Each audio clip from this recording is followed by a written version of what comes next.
दानम नमो सिद्धानम नमो आयर्याणम नमो ओषायाणम नमो लोए सर्वसाहु एसो पंचणमुखारो सब पाप परासरो मंगलार्णं च सर्वेषु परमं हवै मंगलम् मंगलं श्रीमदर्हन्तो मंगलं जिनशासनो मंगलं सकलः संगो मंगलं पूजकाम् कृतापराधेऽपि जने कृपामन्तरतारयो कितद्बाष्पार्द्रयोर्पत्रं श्रीवीरजिननेत्रयो तमधेधरणेन्द्रे च सोचितं कर्म कुर्वते प्रभुस्तुल्यमनोरुक्ति साक्षात् श्रीस्तु ज्ञान क्रियादिकार्य कुशल प्रद्युम्न जेता गुरु आन्तरलोचनमेकमस्ति सुतरां कृपार्चितं यस्य ओंकारेण सुसेवितोऽपि सततं ओंकार सेवा पर सोऽयं सौम्यमना सदा विजयते श्री सिद्धेश्वरेश्वर सोऽयं सौम्यमना सदा विजयते श्री भद्रसूरीश्वर सोऽयं सौम्यमना सदा विजयते ओंकार सूरीश्वर सोऽयं सौम्यमना सदा विजयते अरविंद सूरीश्वर। पूज्यपाद आनंद घनजी भगवंतनी परावार ऋषभ जिनेसर प्रीतम महारो પ્રભુનો પરમ પ્રેમ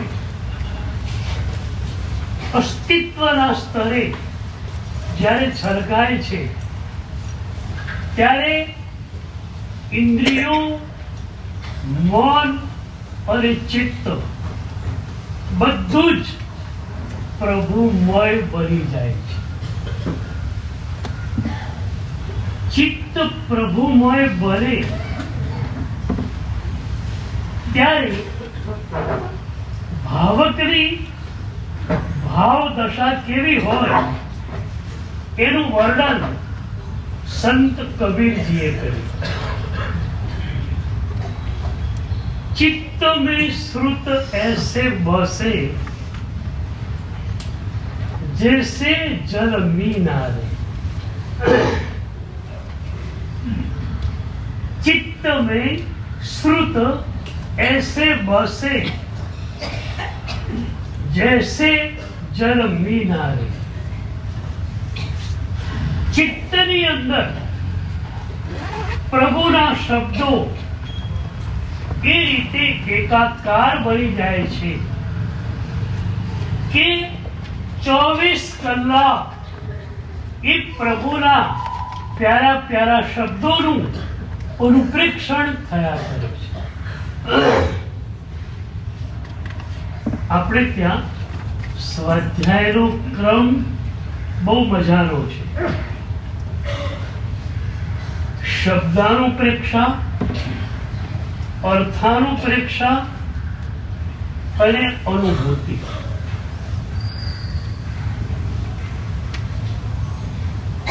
જો તમે આ પ્રોપર ક્રમથી સ્વાધ્યાય કરો તો તમારા ચિત્તમાં, તમારા અસ્તિત્વમાં પ્રભુના શબ્દો ફેલાઈ જાય. પેલા શબ્દાનુપ્રેક્ષા, એ પછી અર્થાનુપ્રેક્ષા અને એ પછી અનુભૂતિ. એક નાનકડું એક્ઝામ્પલ આજે બતાવું. મહોપાધ્યાય યશો વિજય મહારાજે શ્રીપાલ રાસમાં 45 આગમ ગ્રંથોનું સાર અડધી કડીમાં ગુજરાતી ભાષામાં આપ્યું. આગમ નો આગમ તણો ભાવ તે જાણો સાચો રે, આત્મ ભાવે સ્થિર હોજો પર ભાવે મત રાચો. 45 આગમ ગ્રંથોનું સાર અને પૂરી સાધના પદ્ધતિનો નિચોડ ગુજરાતી ભાષામાં માત્ર અડધી કડીમાં. આત્મ ભાવે સ્થિર હોજો પર ભાવે મત રાચો. હવે પહેલી સાધના આવશે શબ્દાનુપ્રેક્ષા. તો શબ્દમાં તમે થોડા આગળ વધો. બે સાધના અપાઈ છે. આત્મભાવમાં સ્થિર થવું, પર ભાવમાં જવું નહીં. હવે એના પછી અર્થાનુપ્રેક્ષા ચાલુ થશે કે બે સાધના છે, એમાં સાધ્ય શું અને સાધન શું.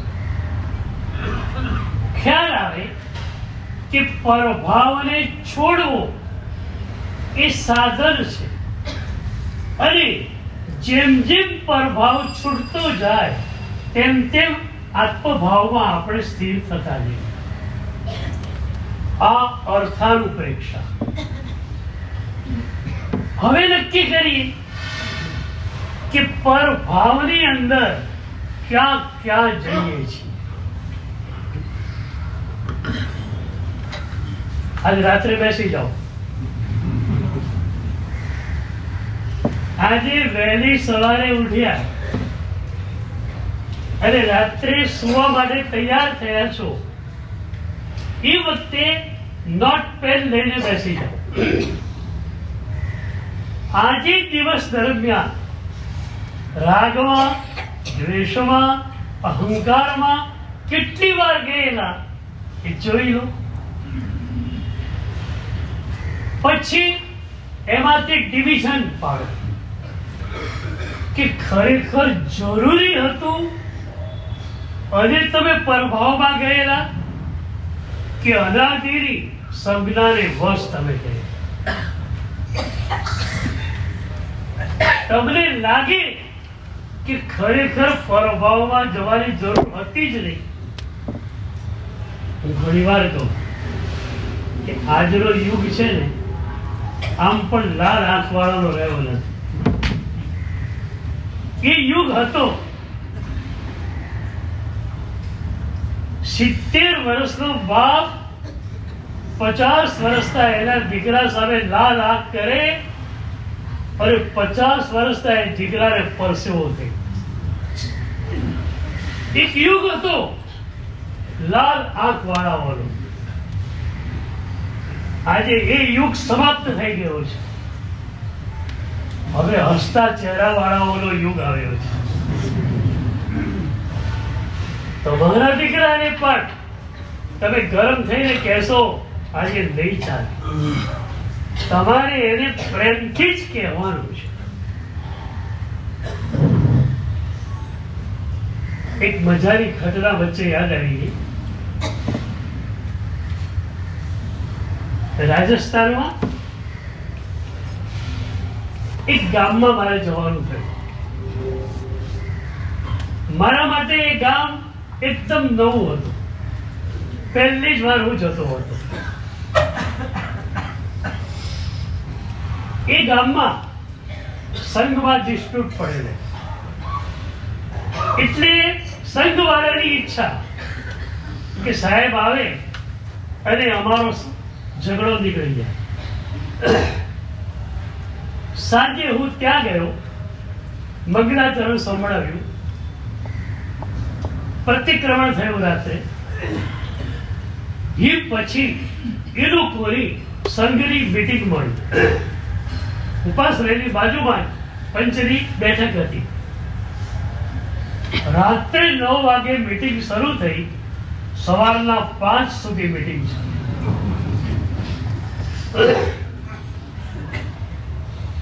5:30 વાગે એક ભાઈ મારી પાસે આવ્યો કે સાહેબ, આખી રાત મીટિંગ ચાલી છે પણ કોઈ નિવેડો આવ્યો નથી, ઉલટું ઝઘડો ટાઈટ થયો છે, એટલે મને બીક લાગે છે કે આપણા પગલા થયા છે અને કદાચ ડિસ્પ્યુટ વધી જાય અને સીધું જ પાર્ટીશન સંઘમાં પડી ન જાય. હવે મારે તો કઈ કરવાનું હતું નથી.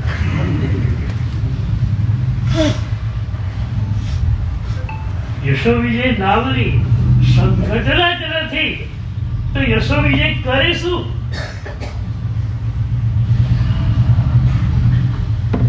મારે કઈ કરવાનું હોતું નથી, મારે કઈ બોલવાનું હોતું નથી.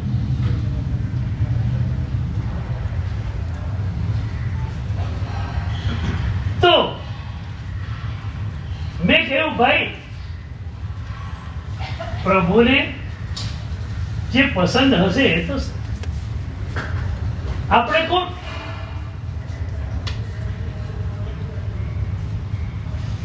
હું માનું છું કે સૌથી મોટી કૃપા પ્રભુની મારા ઉપર જે થઈ એ આ થઈ. પ્રભુએ મારા અહંકારને પડાવી લીધો, છીરવી લીધો. તમે તૈયાર? લઈ લો આજે.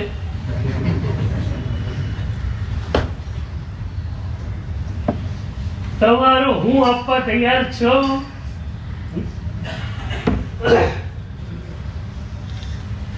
તમે જો જાગૃત સાધક હશો ને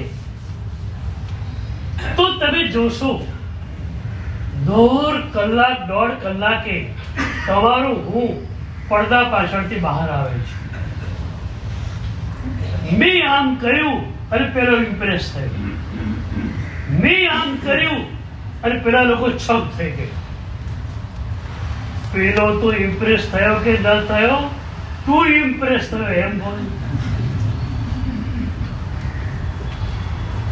કોઈ તમારાથી ઇમ્પ્રેસ થાય છે? આજના એક ફિલોસોફરે બહુ સરસ વાત લખી કે લોકો રિસેપ્શનમાં જાય ને એકદમ નવા કપડા પહેરીને જાય. શેના માટે? કપડા બીજા જુએ એના માટે. ઘરે બેડરૂમમાં તો કપડા ઠઠાઈ ન બેસે. લોકો મારા કપડા જુએ એના માટે રિસેપ્શનમાં નવા કપડા પહેરીને જાય. પણ એક ફિલોસોફરે લખ્યું કે બધાને પોતાના કપડા દેખાડવા હોય છે, કોઈને બીજાનું કપડું જોવું નથી હોતું.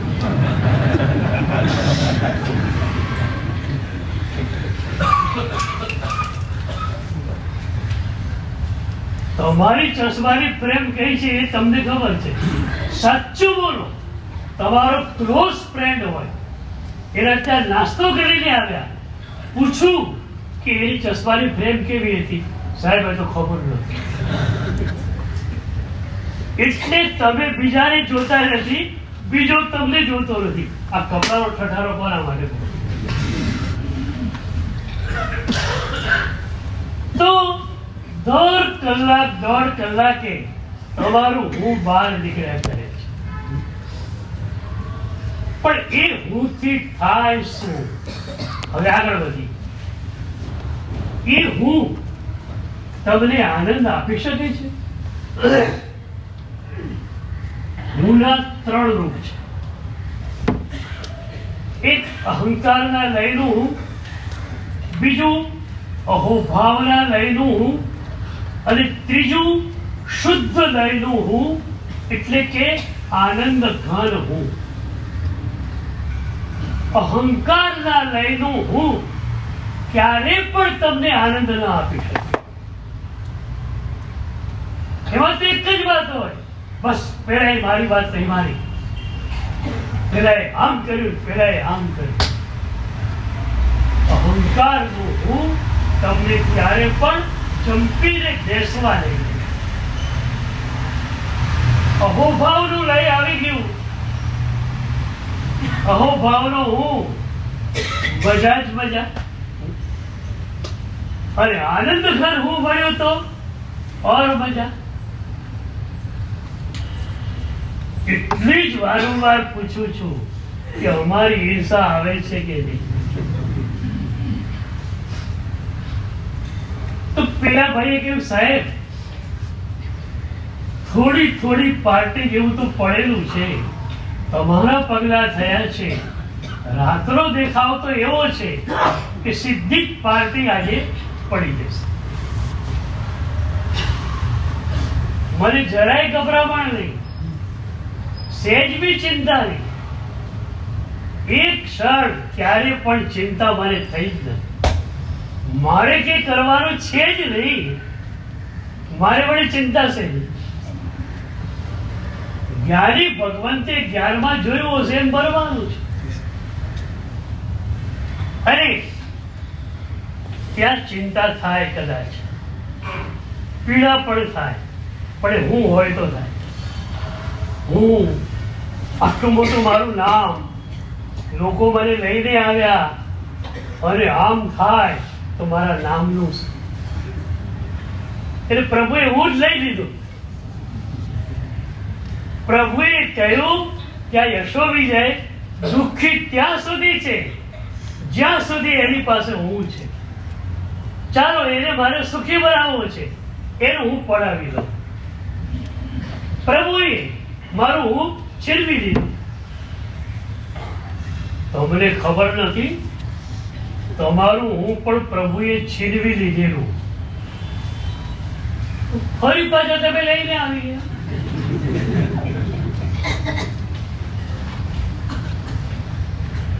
પ્રભુએ પણ લીધું, અમે પણ લીધું. એક ભક્ત હતો, પ્રભુને પ્રાર્થના કરે, પ્રભુ તું તો કરુણાનો મેઘ છે, પણ તું સતત વરસી રહ્યો હોવા છતાં મને તારી કરુણાનું એક પણ બિંદુ સ્પર્શતું નથી. ભગવાન એ વખતે હસે છે કે સાલો હરામખોર રેનકોટ ઠંડાવીને બેઠો છે, ઉપર ટોપી લગાવી છે, અને કહે ભગવાન તારી કરુણાનું વર્ષાનું બિંદુ એક પણ મને સ્પર્શતું નથી. એટલે પરમ ચેતના ગુરુ ચેતનાને કે ભાઈ આનો રેનકોટ ઉઠાવી લો. અમે તમારો રેનકોટ ઉઠાવી પણ લઈએ, અને અમારા સંમોહનમાં હો ને ત્યારે કોટ આપીએ દો. પણ જ્યાં બહાર નીકળ્યા ત્યાં સોચ ચાલે, ભાઈ રેનકોટ નવો ક્યાં મળે છે.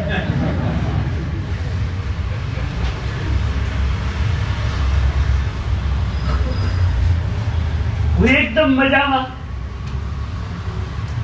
પ્રભુના દર્શને ગયો 6 વાગે. પ્રભુની પણ મેં એ પ્રાર્થના નથી કરી કે પ્રભુ હું આવ્યો છું અને કામ થઈ ગયું. પ્રભુ બધાને સન્મતિ મળે એટલી પ્રાર્થના કરી, પણ એમાં મારો હું ન આવે એની બરોબર તકેદારી હતી. 9 વાગે વ્યાખ્યાનમાં બધા આવી ગયા. હવે એ લોકોને મારો પહેલો જ પરિચય હતો. મેં પ્રવચન શરૂ કરતા કહ્યું કે ભાઈ મારું પ્રવચન તો હમણાં શરૂ થશે, પણ તમારું પ્રવચન આખી રાત મેં સાંભળ્યું હોય કીધું.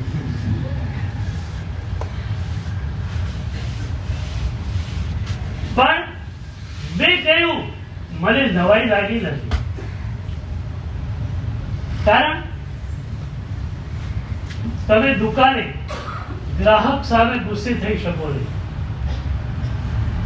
ઘરમાં શ્રાવિકા સામે ગુસ્સે થઈ શકો નહીં. તો ગુસ્સાને કાઢો ક્યાં? મેં કીધું પંચની બેઠક.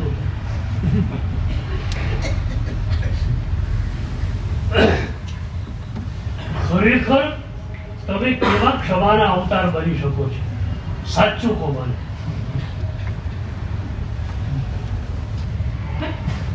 એક ગ્રાહક આવ્યો, તમે કાપડના વેપારી છો, તમે એક કાપડ બતાવ્યું, શું ભાવ? 200 રૂપિયા મીટર. છેતરવા બેઠા છો, ચીટિંગ કરવા બેઠા છો. આવો ભાવ તે હોતો હશે ગામડામાં, આમ જ ચાલે. એ વખતે પેલો વેપારી સહેજ પણ ગુસ્સે ન થાય. તું બેસતો ખરો, તારે કેવું જોઈએ એ બોલ, તને સસ્તા ભાવનું આપી દઉં. બોલ 100 રૂપિયા મીટરનું જોઈએ, 50 રૂપિયા મીટરનું જોઈએ, કેવું જોઈએ બોલ ને. જરાય ગુસ્સો આવે ત્યાં. એટલે તમને ખ્યાલ આવ્યો, એક સૂત્ર મળ્યું, જ્યાં તમારો સ્વાદ જોખમાય એવું તમને લાગે ત્યાં તમે ગુસ્સે નહીં થાઓ. બરોબર?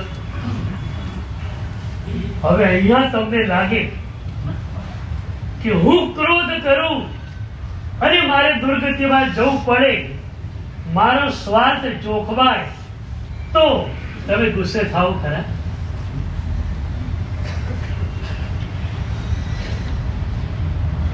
તો શબ્દાનુપ્રેક્ષા, અર્થાનુપ્રેક્ષા અને પછી અનુભૂતિ, પરભાવમાં જવાનું ઓછું થતું જાય, સ્વમાં તમે જતા જાઓ, અનુભૂતિ થવા માંડે. એક મજાની ઘટના યાદ આવે છે. ગઈકાલે કહ્યું હતું એમ, આચારાંગ સૂત્રજીનો સ્વાધ્યાય 30-35 વર્ષ સુધી લગાતાર મેં કર્યો. એમાં શરૂઆતની અંદર 2 થી 3 વર્ષ સુધી એક જિજ્ઞાસુ તરીકે, એક જ્ઞાની તરીકે સૂત્રનો અભ્યાસ કર્યો. ભક્ત તરીકે નહીં. એકચ્યુઅલી મારે જો એ સૂત્રમાં ડૂબવાનું હતું તો મારે ભક્ત તરીકે ભક્તિની ધારામાં એ ગ્રંથનો અભ્યાસ કરવાનો હતો. મારા પ્રભુના પ્યારા પ્યારા શબ્દો પ્રવચનમાં મને છેલ્લે 10 મિનિટ તમે આવી ગયા. શું થાય સાંભળતા? મારા પ્રભુના પ્યારા પ્યારા શબ્દો. એક અહોભાવ, આ વિનાશ પ્રભુના શબ્દો માટે તમારી પાસે હોય, એ વિનાશ બધું જ કામ કરી આપશે. પ્રભુના શબ્દોને સાંભળવા છે, પ્રભુના શબ્દોનો સ્વાધ્યાય કરવો છે, પણ એ હૃદયની વિનાશની ધારાઓ. તો 2-3 વર્ષ સુધી સ્વાધ્યાય થયો, પણ માત્ર સૂત્રોના અર્થ સુધી જવાયું, અંદર ઉતરવાનું થયું નહીં. પણ કેટલું મારું સદભાગ્ય, પ્રભુની કૃપા એ વખતે ઉતરી આવી. અને મહાભારતની એક ઘટના મારા વાંચવામાં આવી. એક ઘટના વંચાઈ અને મને સ્ટ્રાઇક થયું કે મારે આચાર્યજી કેવી રીતે વાંચવું છે. ઘટના બહુ જ પ્યારી હતી. ઉદ્ધવજી વૃંદાવન જવાના હતા. ઉદ્ધવજી કોઈ કામ પ્રસંગે વૃંદાવન જાય છે. શ્રી કૃષ્ણ આવવાના નથી. ત્યારે ઉદ્ધવજીને થયું કે વૃંદાવનમાં ગોપીઓ છે, કૃષ્ણના નામ પર ઘેરી થયેલી. શ્રી કૃષ્ણ તો આવતા નથી, પણ શ્રી કૃષ્ણનો પત્ર લઈને જાઓ તો ગોપીઓ રાજી થશે. ઉદ્ધવજીએ શ્રી કૃષ્ણને કહ્યું, એક પત્ર લખી આપો ગોપીઓના નામ પર. લખી આપ્યો.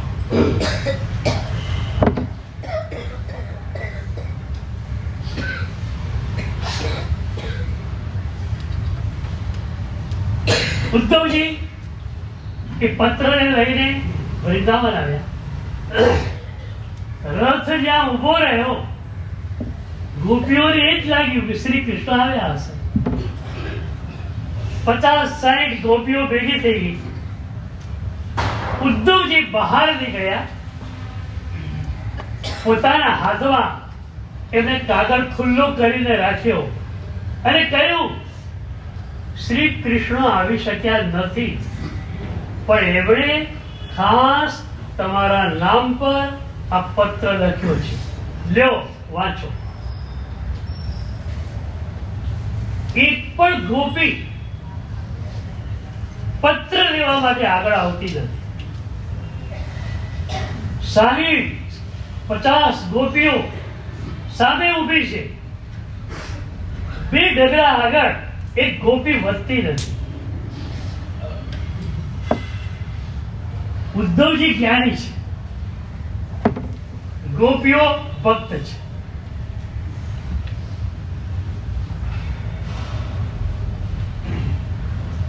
જ્ઞાની જો માત્ર બુદ્ધિવાદી હોય તો એના માટે મોક્ષ બહુ દુષ્કર છે, પણ ભક્ત માટે મોક્ષ આ રહ્યો. ઉદ્ધવજી જ્ઞાની છે, ભક્ત નથી, અને એટલે ભક્તના હૃદયની વાત એમને સમજાતી નથી. પાછળથી એમને ખ્યાલ આવ્યો, ગોપીઓએ કહ્યું ત્યારે. ગોપીઓના હૃદયમાં વાત એ હતી કે શ્રી કૃષ્ણ ઘણા સમયથી મળ્યા નથી, અને મળ્યા નથી એટલે શું થાય? યા તો પ્રભુનું મિલન, યા તો પ્રભુનો વિરહ. બે જ અવસ્થા હોય છે. યા તો પ્રભુનું મિલન, યા તો પ્રભુનો વિરહ. તો શ્રી કૃષ્ણ મળ્યા નથી. વિરહની વેદના અમારી ભીતર ચાલી રહી છે. એ વિરહને અગ્નિ કહેવામાં આવેલો છે. તો વિરહની આગ અમારા શરીરની અંદર ધધુકી રહી છે. અમે પત્રને હાથમાં લઈએ, પત્ર બળી ના જાય.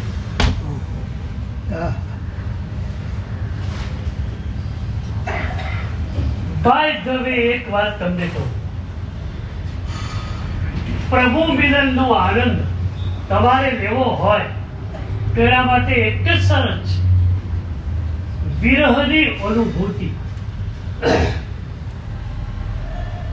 મને એવા દર્શનાર્થીઓ ગમે જે સવારે બેડરૂમમાંથી નીકળે, સીધા દેરાસર તરફ દોડે, કોઈને અડબેટમાં લેતા પેલો સામે વાળો પૂછે, આટલી ઝડપથી ક્યાં દોડ્યા? ત્યારે કે ગઈકાલે રાત્રે આરતી વખતે પ્રભુનું દર્શન કરેલું, પછીની આખી રાત પ્રભુના દર્શન વગર ગઈ છે. જલ્દી જલ્દી મારે દર્શન કરવા. વિરહની વ્યથા જેટલી વધુ ઘૂંટાયેલી હોય, મિલનનો આનંદ એટલો મળે. રોજ ધર્મનાથ દાદાને મળો, રોજ આનંદ આવે છે.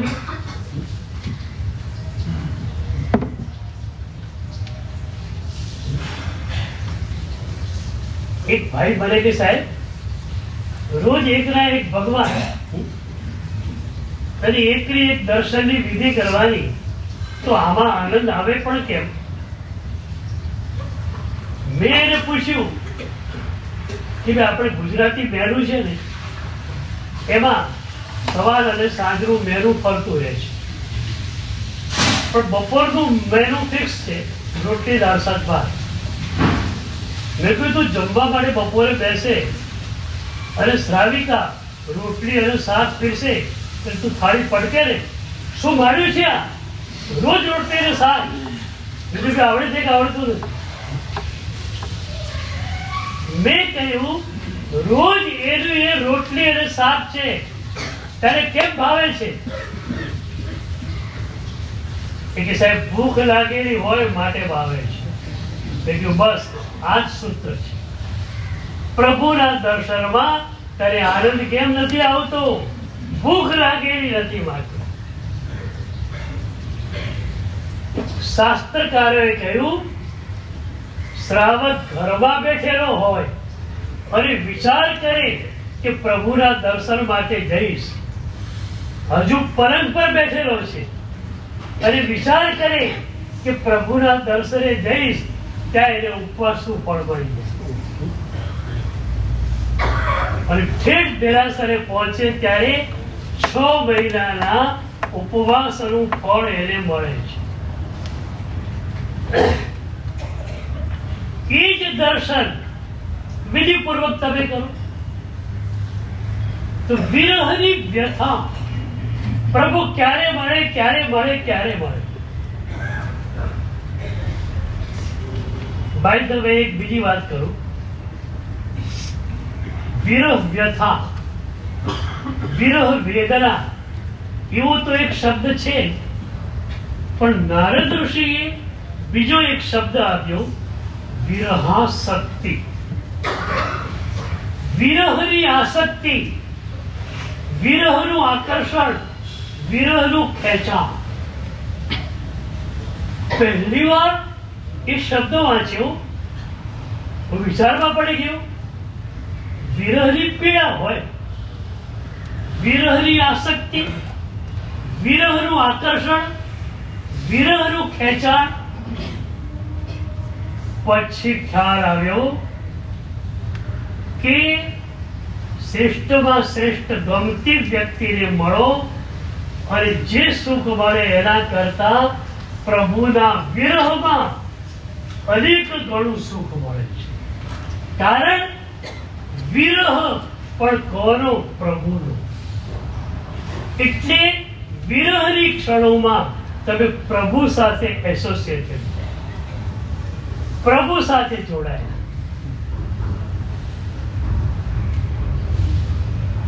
તો ગોપીઓને થયું વિરહની આગ શરીરમાં ધધુકી રહી છે, પત્રને હાથમાં લઈશું બળી જશે. ચલો પત્રને હાથમાં ન લો. ઉદ્ધવજીના હાથમાં ખુલ્લું છે પત્ર, નજીક આવીને વાંચી તો લો, એમાં તો વાંધો નહીં. પણ એક પણ ગોપી નજીક આવીને પત્ર વાંચવા તૈયાર. કેમ? શું કારણ? કારણ બહુ પ્યારું હતું.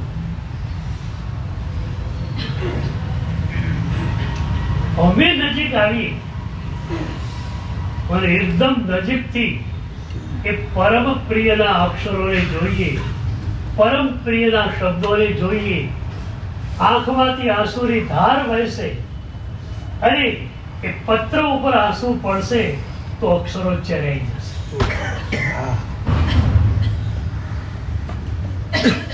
નજીક આવીને પત્રને જોઈ નહીં શકીએ, કારણ એ અક્ષરો, એ શબ્દો કોના? પરમ પ્રિયના.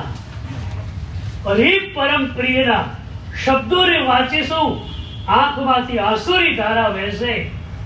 એ આંસુ કાગળ ઉપર પડશે, અક્ષરો ચરાઈ જશે.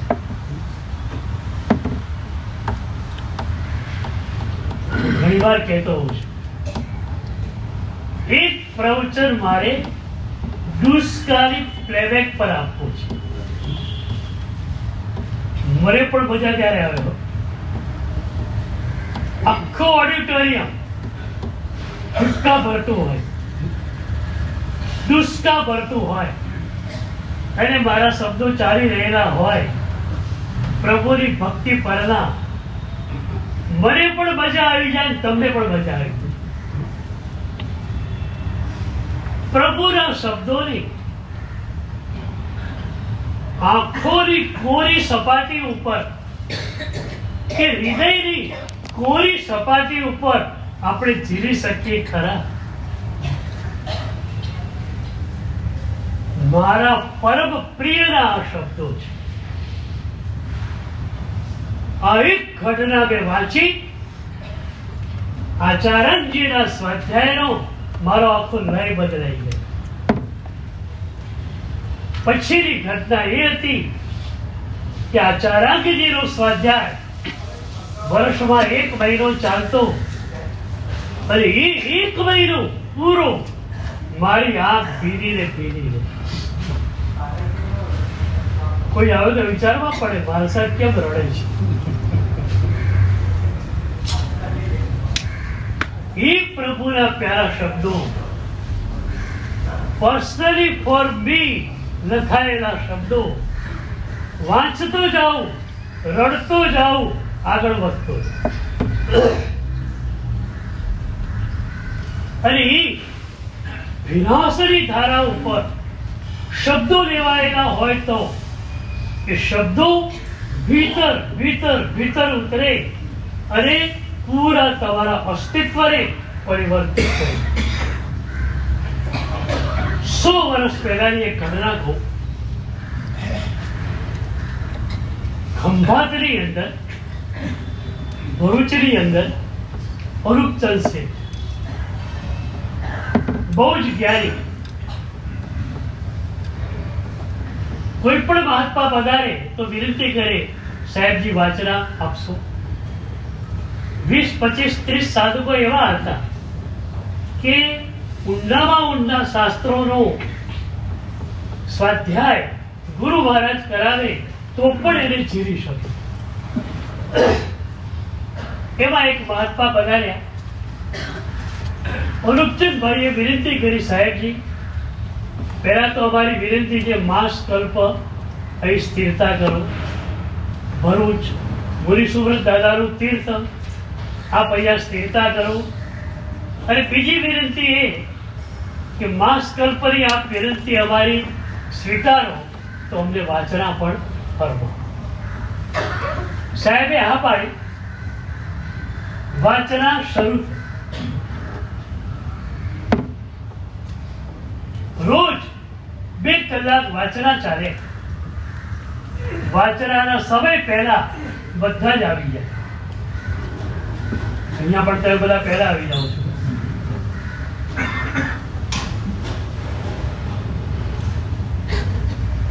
એ એક તમારા હૃદયમાં રહેલ પ્રભુ પરની ભક્તિ બતાવે છે. મારે તમને છે ને થોડા આગળ લઈ જવા છે. માત્ર શ્રવણ રસ નહીં, પ્રવચનકાર મહાત્માના પ્રવચનમાં મજા આવે છે માટે સાંભળું, માટે દોડીને જાઉં એ વાત હવે આપણે ભૂલી જવી છે. મારા પ્રભુને સાંભળવા માટે મારે આવવું છે.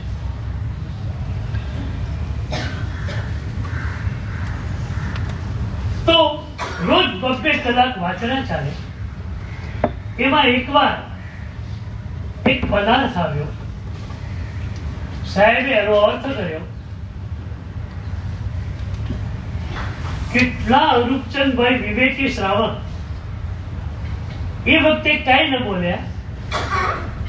વાચના પૂરી થઈ, સાહેબ આસન પર બિરાજમાન થયા. ત્યાં ગયા અરૂપચંદભાઈ, વંદન કર્યું અને પછી પૂછ્યું, સાહેબજી 5 વર્ષ પહેલા આ જ ગ્રંથ એક આચાર્ય ભગવંતના મુખે સાંભળેલો અને એ વખતે આ પંક્તિઓનો અર્થ બીજી રીતે સાંભળેલો એવો મને ખ્યાલ છે. મારી શરત ચૂપ પણ હોઈ શકે, પણ મને એવો ખ્યાલ છે કે આચાર્ય ભગવંતે અર્થ આવો કરેલો હતો. સાહેબે કહ્યું, ના એ નહીં, મેં કર્યો અર્થ બરોબર છે. અરૂપચંદભાઈએ તરત તહત્તી કરીને સ્વીકાર કર્યો. નો આર્ગ્યુમેન્ટ. પ્રભુની વાણી જ્યારે અંદર ઉતરે, તમે એટલા ભીના હો, એટલું વિનય ને વિવેક તમારી પાસે હોય, આર્ગ્યુમેન્ટનો કોઈ સવાલ જ નથી રહેતો. ગુરુજીની વાતને સ્વીકારી પણ લીધી. પણ રાતના સમયે સાહેબને પોતાને વિચાર થયો કે મેં કરેલો અર્થ પણ મને બરોબર લાગે છે અને અરૂપચંદભાઈએ જે અર્થ કહ્યો ને એ પણ આમ તો બેસે એવો જ છે. એ સાહેબને મૂંઝવણ થઈ કે કયો પાઠ ખરો. બહુ ભીરું હતા, અહંકાર બિલકુલ નહોતો કે મેં કહ્યો એ અર્થ જ સાચો હોવો જોઈએ.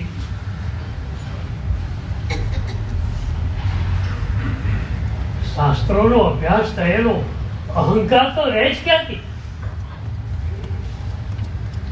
એ રાત્રે સાહેબને એક સ્ફૂર્ણા થઈ અને એમણે બીજી સવારે વાંચનાની શરૂઆતમાં કહ્યું કે ગઈકાલનો જે પદાર્થ હતો એનો એક અર્થ મને સ્ફુરેલો, એક અર્થ અરૂપચંદભાઈએ કહ્યો.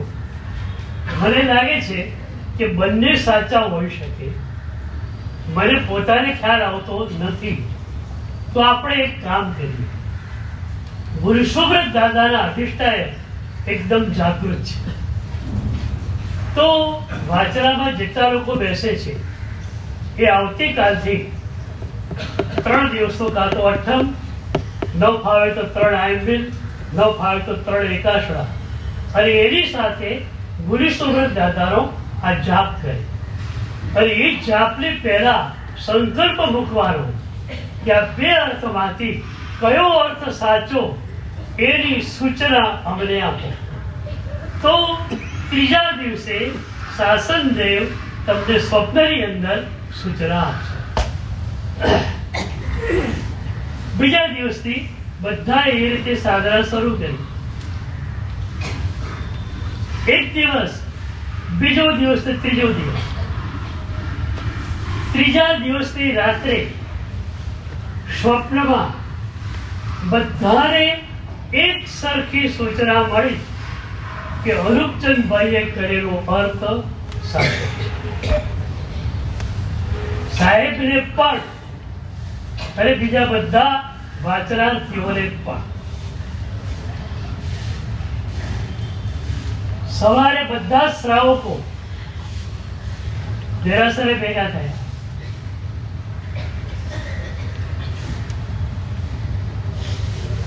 બધાની કક્ષા ઉચકાયેલી હોતી નથી. 1-2 જણાએ કહ્યું, અરૂપચંદભાઈ તમારો અર્થ સાચો છે. અરૂપચંદભાઈ કે ભાઈ આવું બોલાય નહીં.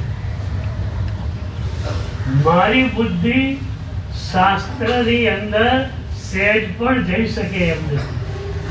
આ તો જ્ઞાની ગુરુ ભગવંતો કે અને એ યાદ રહે એની વાત છે. આપણી બુદ્ધિ વળી શાસ્ત્રોમાં ક્યારે જઈ શકે. એ અનુપચંદભાઈ એટલા અહંકારથી પર ભરેલા. પેલો ભાઈ કે મને સપનું આવ્યું, પેલો કે મારે સપનું આવ્યું. અનુપચંદભાઈ કે જુઓ, પ્રભુના દર્શન કરવા જઈએ છીએ, પછી ગુરુદેવ પાસે જઈશું વંદન કરવા માટે, ગુરુદેવને વંદન કરશું, પચખાણ લઈશું. એક પણ વ્યક્તિએ કહેવાનું નથી કે અમને આ સ્વપ્ન આવ્યું.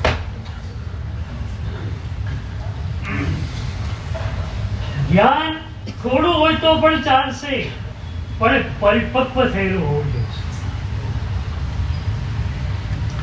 એટલે આપણે કેવી રીતે જ્ઞાન પ્રાપ્ત કરવું છે, વિનાશની ધારા હોય એવો એક અહોભાવ તમારી પાસે હોય, પ્રભુના શબ્દોને સાંભળવા છે, અને એ તમારી પાસે વિનાશની ધારા હોય, અને એ ધારા ઉપર આ શબ્દો પડે, ભલે હજારો શબ્દોમાંથી 10 શબ્દ યાદ રહે, મારે કોઈ વાંધો નથી, પણ 10 શબ્દો પણ અંદર જશે તો તમને પૂરાને પૂરા બદલી નાખશે. સાહેબ પાસે ગયા, વંદન કર્યું. અનુપચંદભાઈના મનમાં સેજ પણ અહંકાર નથી. મારો અર્થ સાચો. ગુરુ ભગવંતે કહ્યું કે અનુપચંદભાઈ તમારો અર્થ સાચો છે. અરે સાહેબજી, મારો અર્થ કેમ કહું છું? જ્ઞાની ભગવંતે કરેલો અર્થ સાચો. મારી બુદ્ધિ તો વળી શાસ્ત્રના એક પણ શબ્દમાં અંદર જઈ શકે કરી? આ તો આપણા જેવા ભગવંતોની કૃપા છે કે આપ અમને બોધ આપો છો. શું શબ્દો છે! આપ અમને બોધ આપો છો.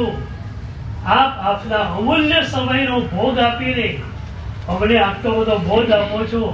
ખરેખર આપના ઉપકારના ઋણમાંથી હવે ક્યારે પણ મુક્ત ન થઈશું.